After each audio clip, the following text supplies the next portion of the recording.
conversar con Samantha Contín de su tarea, que es la fotografía, Sami.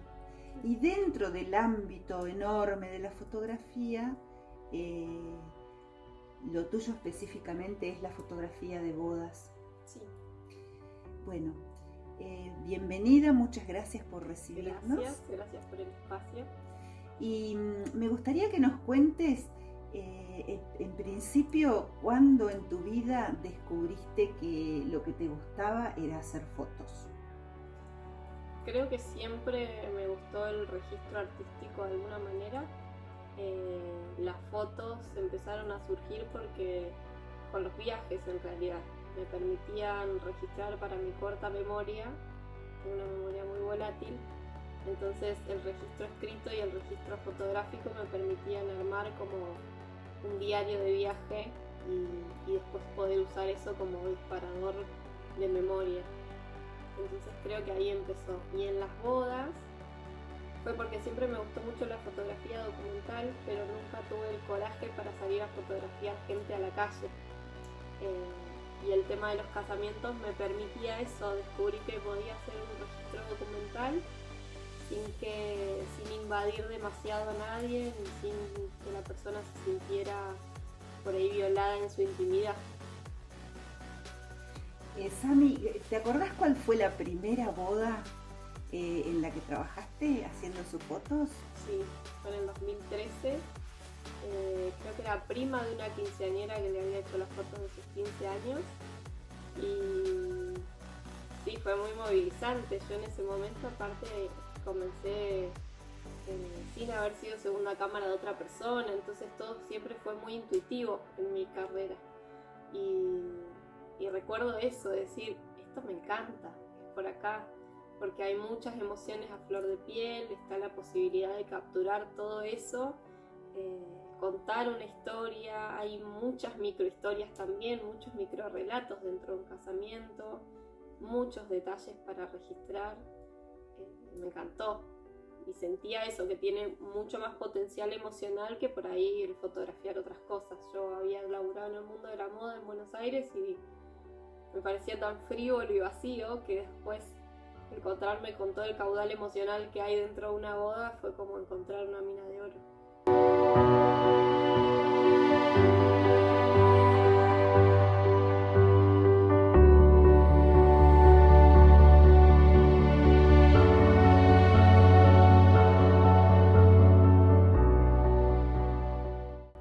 ¿Y vos cómo trabajas, por ejemplo? ¿Haces citas previas, charlas con ellos, conocés la historia de las personas con las que vas de la boda, por ejemplo, las que se casan? ¿Los conocés previamente? ¿Estudiás lo gestual?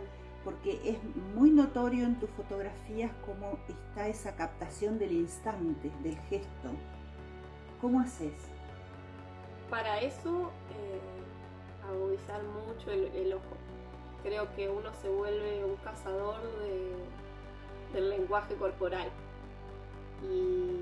y aprendes a leer el lenguaje corporal. Entonces vos ya sabés por una mirada que se está dando en la otra esquina del salón que como ese novio miró a esa novia, en 3, 2, 1 se van a estar besando. Entonces vos tenés esos 3, 2, 1 para ponerte en el lugar correcto con la mejor iluminación y con la mejor composición posible para que ese momento no se pierda. Pero eso es estar alerta al 99% y es 1% de disparo. No es que los momentos sí llegan a uno y fluyen y hay un montón de cosas para registrar, pero uno tiene que estar muy atento y aprender a leer muy bien el lenguaje corporal para anticipar lo que va a suceder. Y después con las parejas, sí, tengo parejas que tengo la suerte de conocerlas antes y me reúno, y hay otros cuando trabajo con parejas de afuera no, entonces se hace videollamada. Pero sí trato de preguntarles cuál es su historia como pareja, qué cosas les gustan hacer, tratar de encontrar puntos de encuentro y de conexión. Al día de hoy las redes también permiten que la gente te conozca un poquito antes y vos también conocer un poquito a las demás personas. Entonces se establece un vínculo como de un poco más de, no de conexión, sino de conocimiento. La gente siente que te conoce y eso les da confianza. y yo esa es una barrera que necesito romper enseguida. Entonces trato de ser muy amigable, muy confianzuda. El día de la boda estoy ahí como si fuera una amiga de toda la vida de la familia, y muchas veces gente me pregunta de las dos familias, ay, ¿vos sos amiga de la novia de toda la vida? ¿Y vos sos amiga del novio de toda la vida? No, nos conocimos antes de ayer. Pero para poder entrar en ese universo emocional hay que saber derrumbar esas paredes también. Entonces hay que ir generando un espacio de confianza. Sami, decís cuando trabajo con parejas de afuera, ¿qué nos decís? ¿Que viene gente de afuera a Bariloche a casarse y te contrata como fotógrafa? Claro, me ha tocado las dos cosas, o viajar a otros lugares a registrar un casamiento, o que venga gente de afuera a casarse acá. Entonces, obviamente depende mucho de la cultura. Los argentinos somos más extrovertidos, más amigueros, más sociables. Los latinos son más coquetones, los europeos no tanto. Entonces, por ahí un gesto que vos, esa barrera que podés romper simplemente con un gesto o un abrazo con un latino, no lo puedes hacer de la misma manera con un ruso o con un chino. Entonces son otras las maneras de entrar en ese mundo de intimidad. Pero sí, tengo parejas de acá de Bariloche, tengo muchas parejas, en realidad el mayor caudal de parejas que tengo son extranjeros. Entonces las reuniones previas son por videollamada, y después es intentar romper la barrera que queda con lo corporal.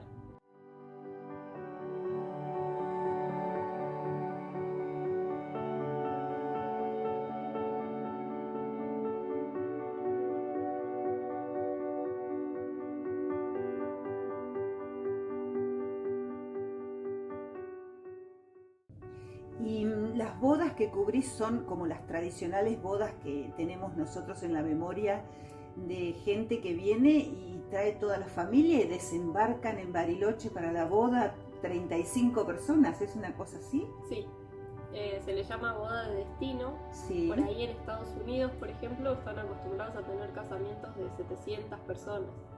Entonces hay parejas que deciden, en vez de hacer esa ceremonia para tanta gente, que se transforma más en un evento social que en una ceremonia íntima, transforman eso en un viaje de familia y viajan solo con su familia directa, y en vez de tener una boda de una sola noche, hacen un viaje de 5 o 6 días por la Patagonia. Durante un día se hace, suponete, una excursión a caballo, al otro día hay un asado típico de cordero al asador, y al otro día se hace la ceremonia con la boda, con el vestido y todo lo típico, pero fuera de ese lugar. O sea, puede ser en el medio del campo en una estancia, puede ser en la cima de una montaña, y se va llevando toda la secuencia de la boda y a toda esta familia en un recorrido de sabores, de paisajes, Es casi como un turismo de casamiento. Exacto. Digamos. Sí. Pero vos estás esos días dedicada a lo que ellos vivan y claro, a todas las situaciones que se generen. Exacto, acompañarnos y hacer parte de no ser solo fotógrafos, sino ser guía también, ¿no? Compartir, porque es eso, uno no puede pretender entrar en el universo emocional o en la intimidad de otra persona sin abrirse uno también. Entonces es compartir desde lo personal. Uh-huh. Y has cubierto también bodas en el exterior. ¿En qué lugares que nos puedas contar? En Francia, en Holanda y en Estados Unidos. En Francia tuve la posibilidad de hacer una boda en un chateau, un castillito, sí, al sur de Francia, entre unos viñedos, fue hermoso. También tuve una boda a los pies de la Torre Eiffel en una embarcación, embarcada justo ahí abajo de la torre. En Estados Unidos en una finca en el campo cerquita de Miami, y en Holanda en un lugar muy mágico, un pueblito chiquitito, muy idílico, muy de Hollywood, porque era visualmente espectacular. Y también ellos se casaron en el salón central, que se le llama allá, que es como la municipalidad del pueblo, pero no se imaginen las municipalidades nuestras. Sí. Son edificios antiquísimos, de ladrillos, sí, de pisos enormes. Parecía Hogwarts, como sí, estar en Harry Potter. Y de ahí se fueron en un colectivo de 2 pisos londinense, todos al lugar de la boda, que era también alejado de la ciudad, en el medio de un laguito. Era una cosa hermosa. Qué experiencias más lindas, Sí. qué interesante y a la vez qué divertido para vos, porque es como que cada vez es una experiencia nueva. Sí, y aparte aprendes de otras culturas también. No solo viajás cuando vos vas al destino, sino cuando otra persona viene desde otro lugar y trae sus experiencias, sus vivencias, sus ceremonias. No es lo mismo un casamiento estadounidense que un casamiento argentino, que un casamiento, no sé, iraquí o iraní o un casamiento francés. Cada uno tiene sus pequeñas ceremonias y sus tradiciones, y eso hace que también uno viaje a través de lo que es fotografía y aprenda de otras culturas. ¿Y vos te ocupás de estudiar previamente, por ejemplo, el lugar donde vas a ir, el edificio con el que te vas a encontrar, Sí. a los fines de tu trabajo? Sí, trato de hacer un registro. Siempre que viajo un día antes para poder reconocer el lugar y tener pensado en qué espacios me gustaría tener una sesión de fotos de la pareja o cómo ubicar la ceremonia para que la luz sea mejor. En eso siempre digo que el trabajo en equipo es mucho más efectivo, y si nos podemos reunir con quienes están diseñando, decorando o organizando, es mejor, porque capaz que la decoradora llega y te dice, sí, pero este árbol dentro de 5 meses va a estar florecido para la ceremonia, y yo te digo, bueno, pero si me girás el altar 20 grados a la izquierda, la luz va a ser mejor. Entonces sí trato de estar antes para eso, pero a la vez busco dejar espacio para las sorpresas también.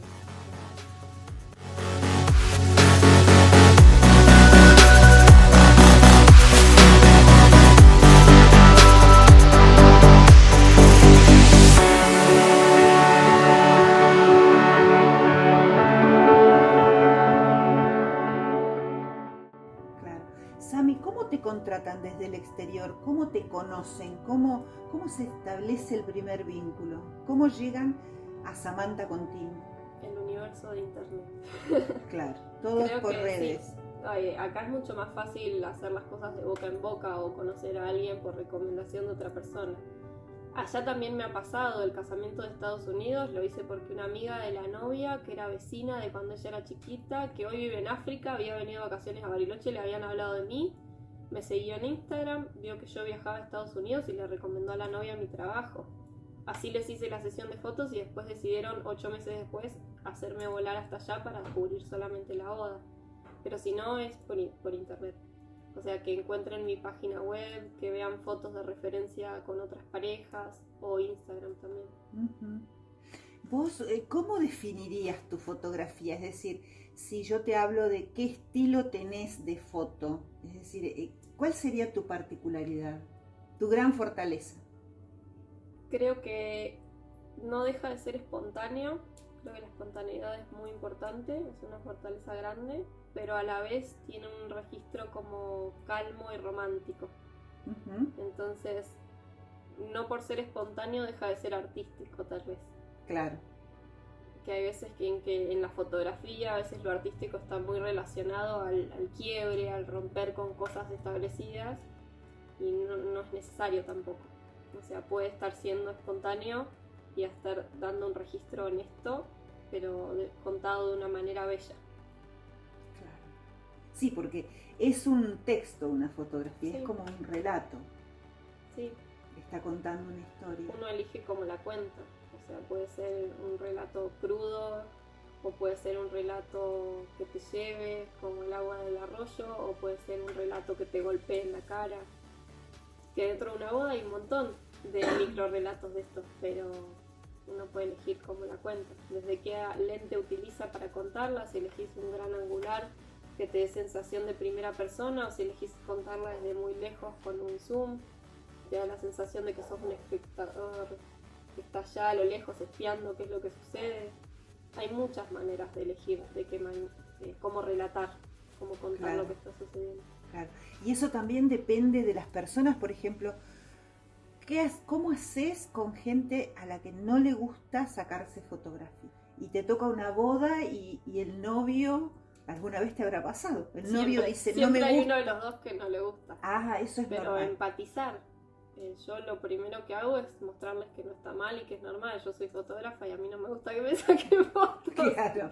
Entonces, tratás de hacerlo sentir cómodo desde ese lugar. Con esas personas es mucho más importante el contacto previo. el que ellos se sientan cómodos con tu presencia, avisar, te voy a ir invadiendo de a poco, y ir llevándolos con un relato para que la mente no esté pensando en me está apuntando con una cámara, me está apuntando con una cámara, o sea, hacerlos hablar. Siempre busco estar haciendo alguna actividad, entonces eso también hace que el relato sea más espontáneo y que no sean dos muñequitos de torta. Porque ahora ya no se posa más, ¿no? Para las fotos, como antes que se posaba en la torta con los invitados. No, ya no tanto. ¿Cómo es ahora? Ahora no. No, o sea, se pueden y se hacen un montón de fotos posadas, pero por ahí la pose es más, bueno, vamos a ubicarnos en este lugar, pero dentro de ese lugar yo les propongo que hagan una acción, que bailen, que se digan algo, que se tomen las manos y traten de recordar un momento lindo juntos. Siempre los vas guiando a través de la palabra para que el momento surja, y eso es lo que vos capturás. Podés decirlo, bueno, ahora la vas a acariciar de tal manera, y en ese mismo momento les tirás un chiste y sabés que va a salir una carcajada espontánea. Entonces el registro no va a ser la primera caricia que vos dirigiste visualmente, sino la carcajada espontánea que va a venir después.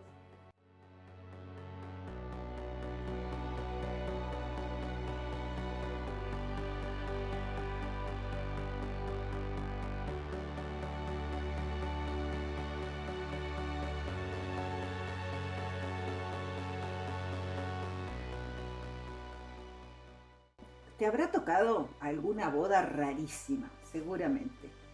La más rara que tuve fue una boda hindú pakistaní que se hizo acá en Bariloche. Hindú pakistaní, es decir, sí, uno de cada lugar. Uno de cada lugar, pero hindúes, pakistaníes, las familias, sí, ellos creciendo en Estados Unidos y se conocen allá, entonces era como la mixtura de tres culturas distintas. Sí. La familia de ella eran musulmanes ortodoxos, entonces la boda tenía que tener muchas regulaciones musulmanas, pero a la vez estaba teñido como de toda la fiesta yanqui y los colores de la India, entonces había de todo. Sí. Pero esa fue muy particular. ¿Y fluyó? ¿Cómo la recordás? Para mí fue difícil al principio. Sí. Tuve una sesión de preboda con ellos y no me habían dicho que eran musulmanes ortodoxos, y claro, ellos no se tocan antes de la boda. Claro. Entonces teníamos programada una sesión de fotos de 3 horas en la que no se podían tocar. Y yo como relato eso. Claro. Como relato una conexión de pareja sin el contacto, que para nosotros los latinos es todo, estamos muy acostumbrados al contacto. Entonces eso fue un desafío enorme para mí. Y después del día de la boda sí, ya había entrado en confianza con ellos, con sus familias. Las diferencias eran que, bueno, no se tomaba alcohol, no podían bailar, pero hubo muchísimos juegos, hubo Pictionary, dígalo con mímica, como el juego de la silla, hubo un montón de otras dinámicas que eran súper fotografiables también, pero muy distintas a lo que estamos acostumbrados. ¿Qué? Eso estuvo bueno. Bueno, sí, claro, sí. Como un desafío. Sami, ¿la fotografía traduce literalmente los sentimientos? No necesariamente. Hay gente que se sabe esconder. El desafío es romper esa barrera y llegar a ese sentimiento. No es muy fácil y no siempre se puede, pero se logra. Creo que aún son muchos factores que se necesitan para que una fotografía traduzca el sentimiento real. Sí. Primero, que haya confianza entre el fotografiado y el fotógrafo. Sí. Para que esa barrera de la que hablaba al principio se rompa de alguna manera. Tiene que haber un nivel de observación muy agudo por parte del fotógrafo y estar en el momento y el lugar indicado para disparar.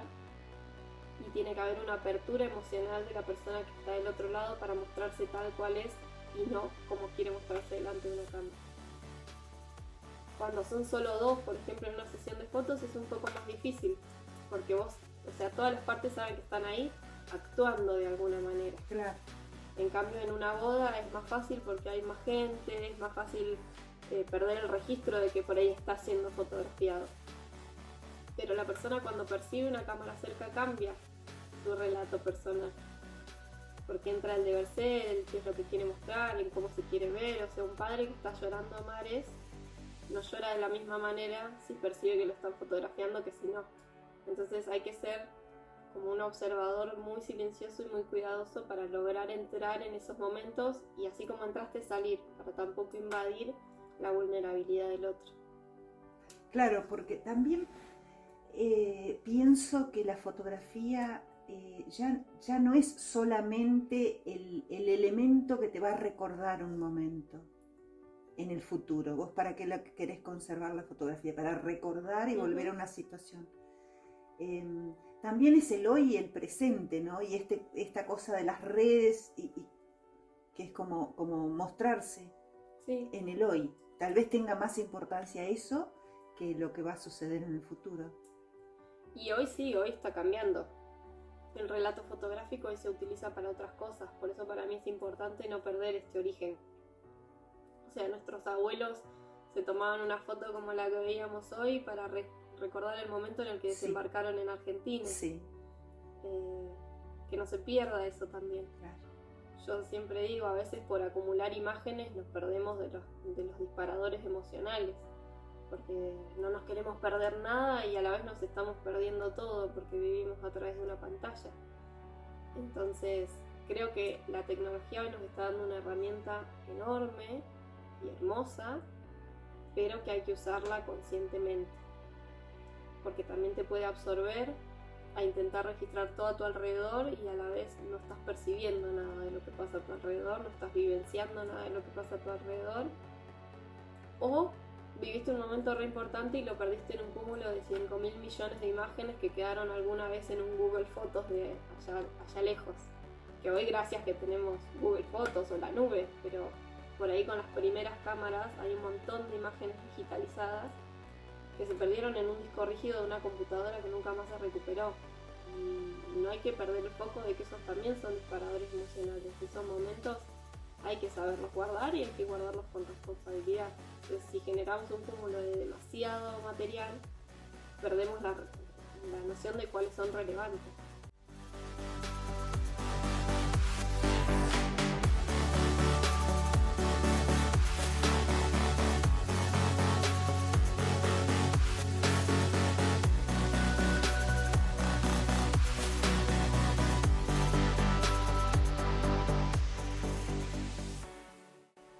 ¿Cómo entregas tu trabajo a los novios que te contratan para ser la fotógrafa de la boda? Y hoy digitalmente, como muchos son de afuera, necesito algo que me permita hacer una entrega digital a cualquier lugar del mundo y a la mayor velocidad posible, porque aparte también estamos en una era de la ansiedad, ¿viste? Que claro, tenemos todo rápido. Ya y todo para mañana. Entonces, para ayer, no para mañana.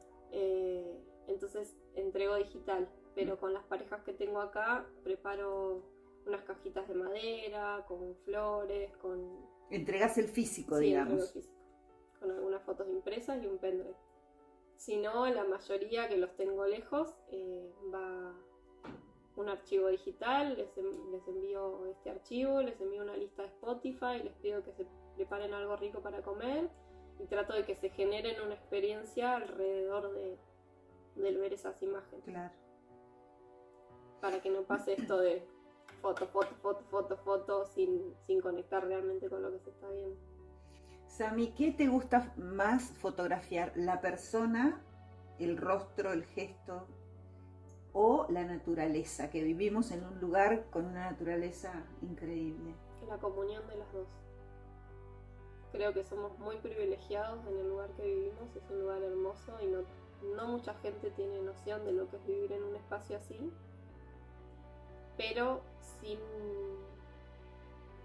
la parte humana también pierde un poco de vida. Entonces para mí el gesto y la expresión y eso vale un montón si encima podemos contar dónde está ocurriendo eso o la sensación completa, porque a veces el gesto no está contado completo si no hay como un escenario que lo sustente. No claro. Es lo mismo un frotar de manos en un fondo negro que un frotar de manos al lado de la nieve o un frotar de manos al lado de un fuego.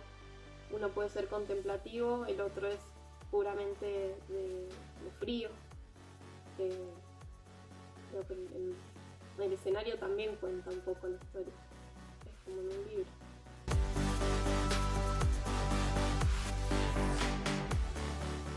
Bueno, muchas gracias, Sami. Muchas gracias en nombre del huerto. Gracias a ustedes.